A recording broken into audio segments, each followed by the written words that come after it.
Let's be honest for a second. We are living in the golden age of language learning. You have infinite resources in your pocket, apps with gamified streaks, AI tutors that never sleep, and thousands of hours of content on Netflix and YouTube.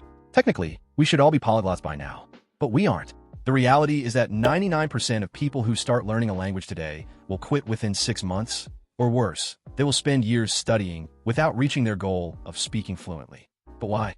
Why is the failure rate so high when the tools are so good? It's not because people aren't smart enough, and it's definitely not because they haven't found the perfect app yet. The problem is they don't have the correct approach. Here is exactly why you are stuck in the 99%, and how the 1% actually breaks through. The first trap is something I call the school subject fallacy.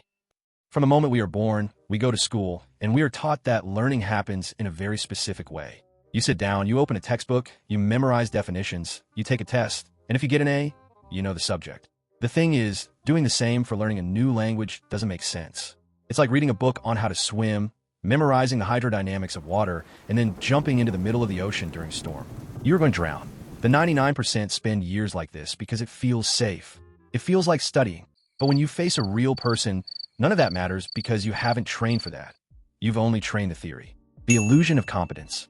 Modern apps are designed to make you feel good, not necessarily to make you learn. When you match the word apple to a picture of an apple, your brain gets a little hit of dopamine. You feel productive. You think, I am learning.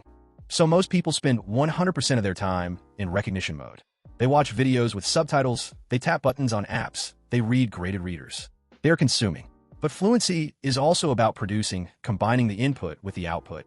If you want to be in the 1%, you have to stop just consuming and start producing, even when you have nothing to say. Just use every opportunity to practice. The ego barrier. When you speak your native language, you are smart. You are funny and articulate. You can use sarcasm and nuance. You have a personality. But when you start speaking a new language, you lose all of that. You instantly drop 50 IQ points.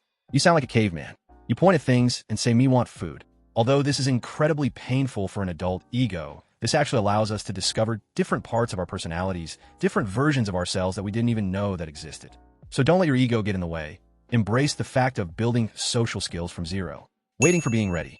Most people wait until they are ready to speak. They wait for perfection. But here is the secret. You will never be ready. The 1%, the people who actually become fluent, are the ones who are willing to talk and interact, even when they're just getting started. They embrace the awkward silence, the bad accent, and the mistakes. They understand that the mistake isn't a failure. It's the data point required for improvement. The rhythm of reality. You fail because you're looking for logic in a place where there is only rhythm. You want the language to make sense. Stop asking why. Native speakers don't know why. They just know how it sounds. They feel the rhythm. You can't analyze your way through a conversation. You have to feel your way through it. So what do? How do you join the 1%? You have to change your relationship with the process. Stop studying the language and start living in it. Accept that for the next 6 months, you're going to get out of your comfort zone and be okay with that. Focus on output, not just input. Speak to yourself. Speak to your dog. Speak to a camera. And most importantly, stop looking for the perfect method. The path to fluency is messy. It's uncomfortable. It's frustrating. And that is exactly why it's worth it.